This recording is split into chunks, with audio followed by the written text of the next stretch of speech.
UGC university grants commission ఇది కేంద్ర ప్రభుత్వ ఆధీనంలో నడుస్తున్న స్వతంత్ర సంస్థ. ఈ మధ్య కాలంలో జనవరి 26వ తేదీన బీసీలను నియమించే పద్ధతిలో గాని అదేవిధంగా బోధన సిబ్బంది అసిస్టెంట్ ప్రొఫెసర్లను నియమించే దాటిలో కొన్ని మార్పులు తీసుకొచ్చింది. ఆ మార్పులు ఏంటి, ఆ మార్పులు ఎందుకు తీసుకొచ్చారు, ప్రభుత్వ వాదన ఏంటి, ఇప్పుడు వస్తున్న విమర్శలు ఏంటి, వీటి మీద మాట్లాడడానికి మన దగ్గర మన స్టూడియోలో కేవీఎస్ఎన్ రాజు గారు ప్రముఖ విశ్లేషకులు ఉన్నారు. వాళ్ళని అడిగి తెలుసుకుందాం. నమస్తే రాజు గారు. నమస్కారం.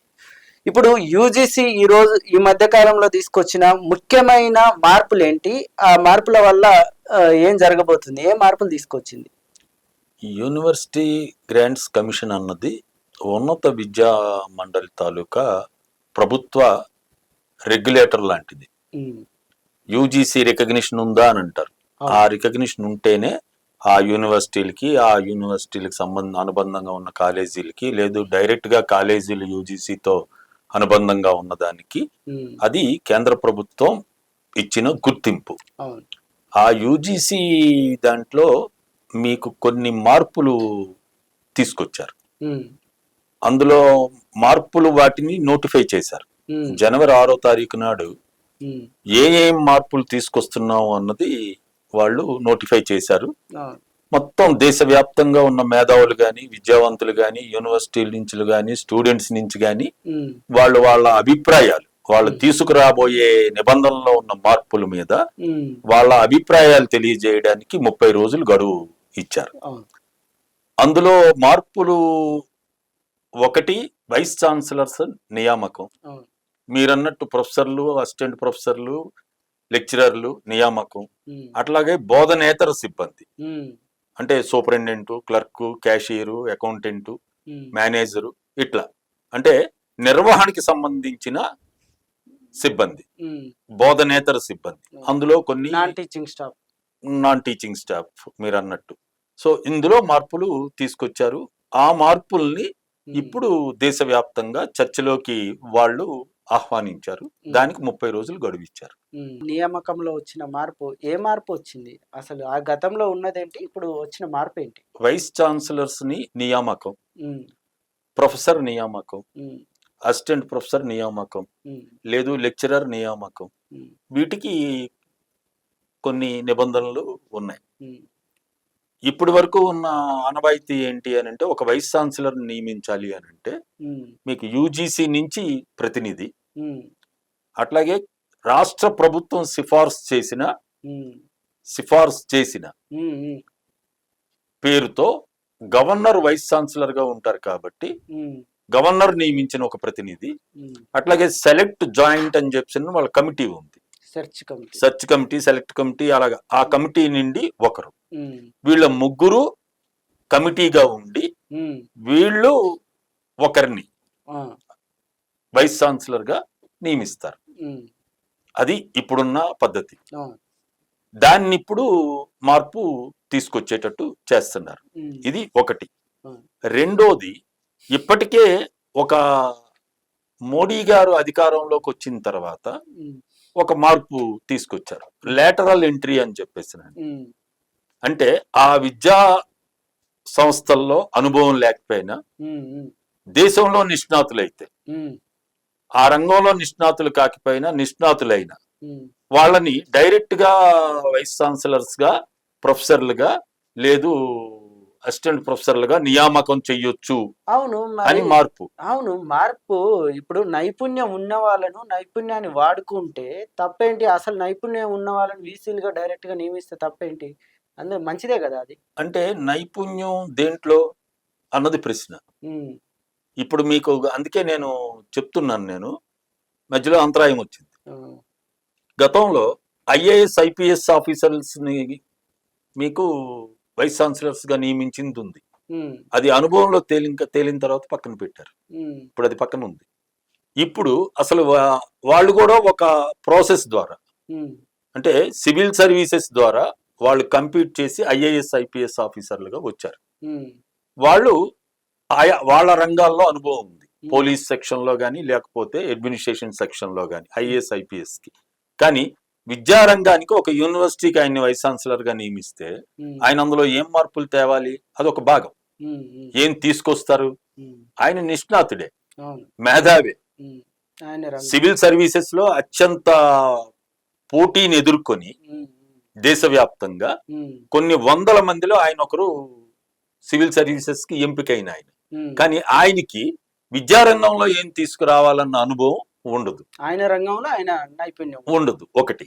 రెండోది, అసలు ఇప్పుడు వాళ్ళు కాదు, ఎవరినైనా నియమించవచ్చు, వాళ్ళే నిపుణులు అని చెప్పొచ్చు. ఎవరినైనా అంటే నా మోడీ గారికి నచ్చింది, ప్రభుత్వానికి నచ్చింది. దీనికి ఉదాహరణ ఉంది, లేటరల్ ఎంట్రీ అని చెప్పిన. దీని ఉదాహరణ మోడీ గారు వచ్చిన తర్వాత ఏ స్థాయిలో తీసుకొచ్చారు అని అంటే, డైరెక్ట్ గా కేంద్ర ప్రభుత్వ శాఖల్లో, కీలకమైన కేంద్ర ప్రభుత్వ శాఖల్లో కూడా మీకు డైరెక్ట్ గా ఇట్లా సివిల్ సర్వీసెస్ గాని, లేదు ఆ రంగంలో ఆ డిపార్ట్మెంట్ లో నైపుణ్యం ఉన్న సీనియర్ అధికారులు గాని, వాళ్ళని కాకుండా బయట నుండి వ్యక్తులు, వాళ్ళు ఒక ప్రైవేట్ సంస్థలో పనిచేసి ఉండొచ్చు, విదేశీ సంస్థలో పనిచేసి ఉండొచ్చు, అదే ఫైనాన్షియల్ సెక్టర్ లోనో అదే రంగంలోనో వాళ్ళకు కొంచెం ప్రైవేట్ లో అనుభవం ఉండొచ్చు. వాళ్ళని తీసుకొచ్చి కేంద్ర ప్రభుత్వ శాఖల్లో జాయింట్ సెక్రటరీస్ గా వేశారు. అంటే అత్యున్నత స్థానం. మీకు కేంద్ర ప్రభుత్వ శాఖల్లో జాయింట్ సెక్రటరీ అవ్వాలి అని అంటే ఆయన సివిల్ సర్వీసెస్ సెలెక్ట్ అయ్యి, లేదు యూపీఎస్సి సెలెక్ట్ అయ్యి, గ్రూప్ 1 సెలెక్ట్ అయ్యి, వాళ్ళకి అనుభవం ఉన్న తర్వాత ఒక 20 ఏళ్ళు 25 ఏళ్ళు 30 ఏళ్ళు అనుభవం తర్వాత వాళ్ళు జాయింట్ సెక్రటరీ స్థాయికి ఎదుగుతారు ప్రమోషన్ లో. కానీ మోడీ గారి హయాంలో లేటరల్ ఎంట్రీ అని చెప్పేసినని బయట నుండి తీసుకొచ్చి ఇచ్చారు. దీనికి మంచి ఉదాహరణ ఒకటి ఉంది. జనరల్ ఇన్సూరెన్స్ లో డిపార్ట్మెంట్ ఆఫ్ ఫైనాన్షియల్ సర్వీసెస్ అని ఉంది. అంటే మొత్తం ఫైనాన్షియల్ సర్వీసెస్ ని రెగ్యులేట్ చేసేది. ఇన్సూరెన్స్ గానీ, బ్యాంక్ గానీ, రిజర్వ్ బ్యాంక్ గానీ, మొత్తం ఆర్థిక వ్యవహారాలంతా ఇది ఆర్థిక మంత్రి కింద ఉంటుంది. ఈ శాఖలో ఒకరిని డైరెక్ట్ గా తీసుకొచ్చారు జాయింట్ సెక్రటరీగా. ఆయన పని బాగాలేదా ఇప్పుడు? ఆయన ఇప్పుడు ఆల్రెడీ రిజైన్ చేసి వెళ్ళిపోయారు. ఆయన 3 ఏళ్లు పనిచేశారు. రెండోసారి ఎక్స్టెన్షన్ వచ్చింది. ఆ ఎక్స్టెన్షన్ వచ్చిన తర్వాత ఆయనకి బయట మంచి ఆఫర్ వచ్చింది. ఇప్పుడు ఆయన స్విస్ ఫారిన్ రీ ఇన్సూరెన్స్ కంపెనీకి వెళ్ళిపోయారు. ఆయన జాయింట్ సెక్రటరీగా ఉండి, ఒక నేషనల్ ఇన్సూరెన్స్ కంపెనీలో బోర్డ్ ఆఫ్ డైరెక్టర్ గా ఉండి ఆయన ఏం మార్పులు తీసుకొచ్చారు? అది ప్రభుత్వ రంగ సాధారణ బీమా కంపెనీలు బలోపేతం చేయడానికి తీసుకురాలే, వాటిని ఎట్లా నిర్వీర్యం చేయడానికి మార్పులన్నీ తీసుకొచ్చారు. ఆఫీసులు మూసేయండి, మీకు రిక్రూట్మెంట్ అవసరం లేదు, ఉన్న వాళ్ళని మీరు రెగ్యులరైజ్ చేయొద్దు, అప్రెంటిస్ ని రెగ్యులరైజ్, అది ఒక సబ్జెక్ట్. నేను అట్లా ఒక 6-7 మందిని డైరెక్ట్ గా జాయింట్ సెక్రటరీలుగా తీసుకొచ్చిన పద్ధతి మోడీ గారి. అందువల్ల ఇది లేటరల్ ఎంట్రీ. సో ఈ రూపంలో ఇక్కడ విద్యారంగంలో కూడా వైస్ ఛాన్సలర్లుగా, ప్రొఫెసర్లుగా నియమించాలి అన్నది తీసుకొస్తారు. ఇది మంచి పద్ధతి కాదు. ఇది ఖచ్చితంగా యూనివర్సిటీస్ లో ఉన్న వాళ్ళకి, ఆల్రెడీ అక్కడే అందులోనే అనుభవం ఉన్న వాళ్ళకి కూడా వాళ్ళకి వైస్ ఛాన్సలర్ అయ్యే అవకాశం కూడా పోతుంది. రెండోది, ఇక్కడ మీకేమీ రిజర్వేషన్లు వర్తించవు. బీసీలు కాదు, ఎవరికి వర్తించు. వైస్ ఛాన్సలర్ కి రిజర్వేషన్ వర్తించదు. కానీ రిక్రూట్మెంట్ చేస్తామనంటే ఆ రిక్రూట్మెంట్ లో రిజర్వేషన్స్ ఉండవు. మీకు అది కీలకం. ఇప్పుడు సివిల్ సర్వీసెస్ ఉన్నాయి, సివిల్ సర్వీసెస్ లో మీకు రిజర్వేషన్ ఉంది. ఇప్పుడు వాళ్ళు ఇచ్చిన ముసాయిదాలో రిజర్వేషన్లు ఉండవు అనేది ఉందా? అసలు రిక్రూట్మెంటే మార్చేసారు. ఇంకా రిజర్వేషన్లు ఉండవని చెప్పడం ఎందుకు? ఉంటాయి. కానీ లేటరల్ ఎంట్రీ ఆయన నిష్ణాతుడు వేశాం, అయిపోయింది. దానికి ఇంకా మీరు లెక్కే ఉంది, క్వశ్చన్ ఏం లేదు. ఏమని క్వశ్చన్ చేస్తారు మీరు? అది మోడీ గారి ఇష్టం, కేంద్ర ప్రభుత్వ ఇష్టం, లేదు గవర్నర్ గారి ఇష్టం, ఇవి ఉంటాయి. వాళ్ళ సంబంధికులు వచ్చే అవకాశం కూడా అది తర్వాత. అది పుష్కలంగా ఇప్పుడు మీకు అసలు ఆ రంగంలో నిష్ణాతులైన వారిని మీరు నిష్ణాతులు అని ఎట్లా టెస్ట్ చేస్తారు, ఎట్లా సెలెక్ట్ చేస్తారు? ఇప్పుడు ఎలా చేస్తున్నారని చెప్పాను నేను. ఇప్పుడు యూనివర్సిటీలో మీకు యూజీసీ ప్రతినిధి ఉంటారు. ఆ రంగంలో ఆ యూనివర్సిటీస్ లో ఉన్న ప్రొఫెసర్లు ఉంటారు, సీనియర్ ప్రొఫెసర్లు ఉంటారు. వాళ్ళని కొన్ని పేర్లు సెలెక్ట్ చేస్తారు, అది కమిటీ ముందు పెడతారు, అందులో ఒకరిని సెలెక్ట్ చేస్తారు. అది ఇప్పుడున్న పద్ధతి. ఇప్పుడు వాళ్ళు కొత్తగా తీసుకొచ్చే పద్ధతిలో నిష్ణాతులు వీళ్ళు అని ఎవరు సెలెక్షన్ చేస్తారు? ఈ ముగ్గురే నేను మార్చింది. ఓకే. ఒకటి యూజీసీ ప్రతినిధి, ఆయన ఉంటారు కేంద్ర ప్రభుత్వం. రెండోది గవర్నర్ గారే వైస్ ఛాన్సలర్.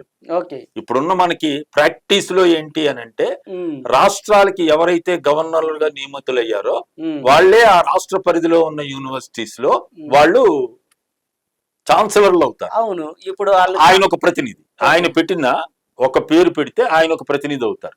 మూడోది ఇందాక నేను చెప్పినట్టు సెర్చ్ కమిటీ, సెలెక్ట్ కమిటీ దాంట్లోంచి ఒకరిని పెడతారు. ఈ ముగ్గురు అంటే ఇది మొత్తం కేంద్ర ఆధీనంలోకి వెళ్తుంది. అవును. గవర్నర్ కు వీసీని నియమించే అధికారం ఇస్తే తప్పే ఎట్లా అవుతుంది? గవర్నర్ ఎవరు అసలు ముందు మనం అది తెలుసుకోవాలి. గవర్నర్ ఎవరి ప్రతినిధి? ఎవరు గవర్నర్ ని నియమిస్తారు? కేంద్ర ప్రభుత్వం. మరి మీరే చెప్పారు, కేంద్ర ప్రభుత్వం నియమిస్తుంది. కానీ రాష్ట్రంలో ఉన్న యూనివర్సిటీస్ లో ఆ రాష్ట్రంలో అధికారంలో ఉన్న తెలంగాణ తీసుకోండి, తెలంగాణలో కాంగ్రెస్ పార్టీ రాష్ట్రంలో అధికారంలో ఉంది. ఇప్పుడున్న ఆనవాయితీల ప్రకారం లేదు, సర్కారియా కమిషన్ ఇచ్చిన రిపోర్ట్ గాని 1988లో, లేదు 2010లో మీకు పుంచి కమిషన్ ఇచ్చిన రిపోర్ట్ గాని, ఈ రెండు రిపోర్ట్లు చాలా స్పష్టంగా చెప్పాయి గవర్నర్ అన్నది అక్కడున్న రాష్ట్ర ప్రభుత్వం చేసిన సిఫార్సు చేసిన వాటిని చెయ్యాలి, రాజ్యాంగ వాటికి లోబడి ఆయన రాష్ట్ర ప్రభుత్వానికి చేసిన సిఫార్సుల్ని చూడాలి తప్ప మిగతా వాటి జోలికి వెళ్ళకూడదని చెప్పినారు. అందువల్ల గవర్నరు ఛాన్సలర్ గా ఉన్నా ఇప్పుడు దేశవ్యాప్తంగా వివాదం కూడా జరుగుతుంది. ఇప్పుడు కేరళలో జరిగింది, తమిళనాడులో జరిగింది, పంజాబ్ లో జరిగింది, వెస్ట్ బెంగాల్ ఈ రాష్ట్రాలన్నీ వ్యతిరేకించాయి. ఎందుకంటే గవర్నర్లు ఆ రాష్ట్ర ప్రభుత్వం సిఫారసు చేసిన పేరుని కాకుండా వాళ్ళకి నచ్చిన వాళ్ళ పేర్లు సెలెక్ట్ చేసి వైస్ ఛాన్సలర్స్ గా పెట్టిన ఉదాహరణ ఉంది. ఎక్కడ? ఒకటి మీకు కేరళ ఉంది. కేరళలో ఆ రాష్ట్ర ప్రభుత్వం మీకు సిఫారసు చేసింది, ఈ సెలెక్ట్ కమిటీ రికమెండ్ చేసిన పేరుని కాకుండా గవర్నర్ గారు ఆయన అధికారాలతో ఒకరిని, అది నడుస్తుంది. ఇప్పుడు ఆ గవర్నర్ గారే మారారు, అది వేరే విషయం.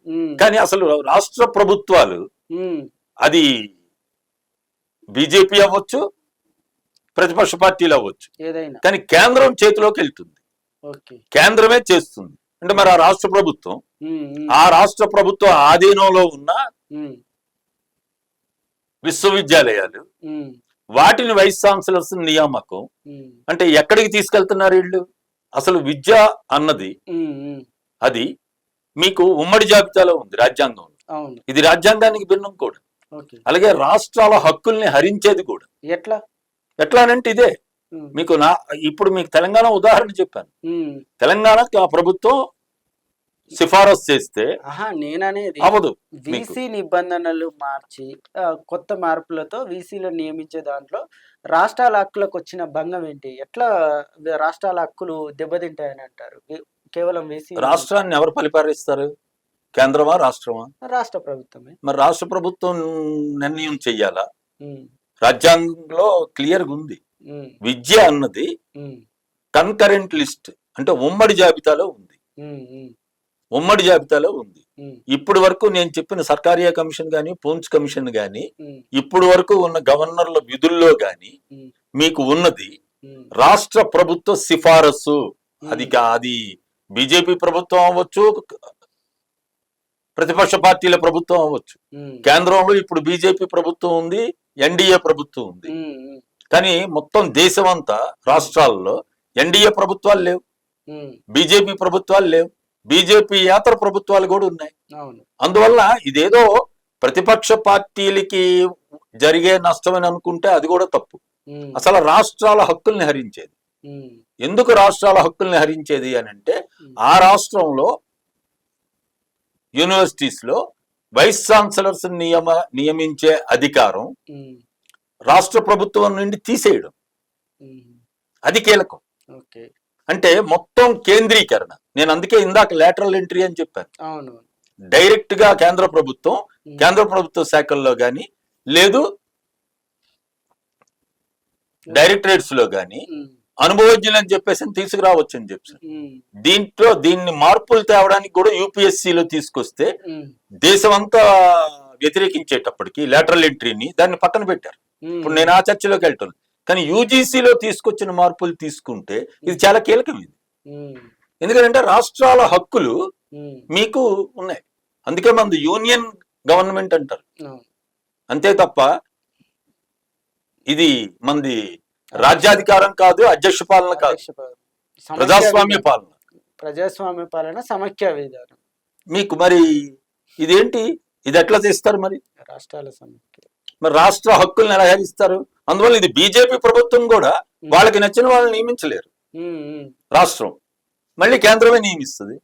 మరి ఇది బీజేపీ ప్రభుత్వం అయినా, బీజేపీ ఏతర ప్రభుత్వం అయినా, ఎన్డీఏ ప్రభుత్వం అయినా, ఎన్డీఏ ఏతర ప్రభుత్వం అయినా ఆయా రాష్ట్రాలకి ఉన్న హక్కుల్ని హరించడం. ఎందుకనంటే దేశవ్యాప్తంగా 491 యూనివర్సిటీలు రాష్ట్రాల పరిధిలో ఉన్నాయి. 56 సెంట్రల్ యూనివర్సిటీస్ ఉన్నాయి. ఇప్పుడు మన హైదరాబాద్ సెంట్రల్ యూనివర్సిటీ లాగా దేశవ్యాప్తంగా 56 సెంట్రల్ యూనివర్సిటీ. అది ఎలాగో కేంద్రమే నియమిస్తుంది, వైస్ ఛాన్సలర్స్. కానీ 481 రాష్ట్రాల్లో ఉన్న యూనివర్సిటీస్, ఆయా రాష్ట్రాల పరిధిలో ఉన్న యూనివర్సిటీస్ లో ఇప్పుడు ఇది ఆ రాష్ట్రాలకి హక్కులు పోతాయి. ఆ నియామకం అన్నది కేంద్ర ప్రభుత్వం చేతిలోకి వెళ్తుంది. ఇది మీకు రాష్ట్రాల హక్కుల్ని హరించేది. అందువల్ల ఇది తీవ్రంగా వ్యతిరేకించాలి అందరూ. థ్యాంక్ యూ రాజు గారు. యూజీసీ నిబంధనల మీద క్లియర్ కట్ గా ప్రేక్షకులకు అర్థమయ్యే విధంగా చెప్పినందుకు ధన్యవాదాలు.